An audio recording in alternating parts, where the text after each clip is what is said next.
all scientific inventions were done by individuals.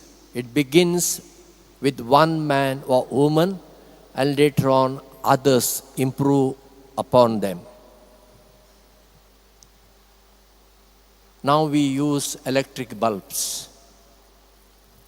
Thomas Alva Edison, who was sent out from school by his teacher as a slow learner, discovered electric bulb for the first time. This microphone, which I am using here, discovered by him.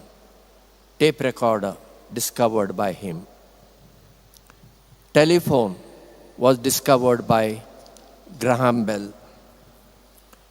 Steam engine by Thomas Newcomen.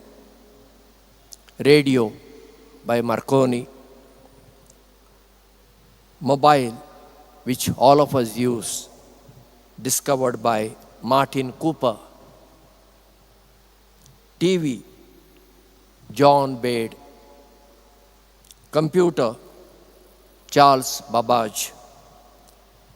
Laptop, Adam Osborne. Printing press, discovered by Johannes Gutenberg, and so on. So, one man's contribution can help innumerable people. And one man's wrong action also will have effect on innumerable people. For example, if our family member gets a rank in his or her exam, that credit goes not only to that individual, but to the entire family. And if one man from our family commits murder, we cannot say we have nothing to do with him or her. The bad name comes to all of us. In today's first reading, we heard Paul speaks about sin and grace. He says, sin entered through one man, Adam, he says. Of course, through our scripture studies, we know that there was no man called Adam. Adam means man. It is a story which describes a profound reality that God is the creator and He created everything and He created man and woman. But Adam represents all of us. Adam sinned. And all of us, we became slaves of sin. We were under slavery of sin. One man redeemed us, Jesus Christ. God sent His Son. John's Gospel, chapter 3, verses 16 says, God so loved the world that He sent His only Son, not to condemn the world, but those who believe in Him may be saved. That was God's love for us. In spite of being sinners, God continues to love us. And this truth we have to realize. That does not mean we can go on now sinning, do what we want. Then it will be a stupidity. Because God is so loving and kind towards us, we have to live a life which is pleasing to Him. If my parents are very loving and kind towards me, can I think of hurting them? Then I'll be a stupid man. I will not think of it. I will always think they are so good to me, so let me also be good to them. Don't we do this? Normal people do this.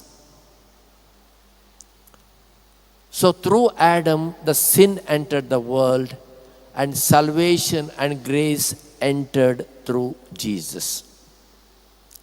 In the second reading, we have been told, be ready, because you don't know at what time, which day the Master will come. I always like to compare Christians with commandos. You have seen commandos, they are also called black cats. They are well built. Now there are men and there are also young women now. They are very alert. Their life demands that, because they have to safeguard other people. So we are the commandos of Jesus. Of course, we do not carry any arms with us. Our arm is the teaching of Jesus. Peace, love, unity. These are our arms. And when we live the teaching of Jesus, we are ever ready to meet Him. Life is very short for all of us now. Earlier we used to say, oh, in their 60s, 70s, 80s they will die. Now you open Herald and see the obituary. People in their 20s, 30s, 40s, 50s, no more. And I myself question why they have gone and why am I still alive? They are so younger to me. We are alive is also God's grace. And those who have gone, it is also God's will. God decides our day of birth and our day of death. It is not within us. But the span between our day of birth and day of death is with us. And we have to make best use of it for good purpose, not only for ourselves, but for others. Therefore, today let us ask for this grace that our thoughts, our words, and our actions of this day may please our Creator and our Savior.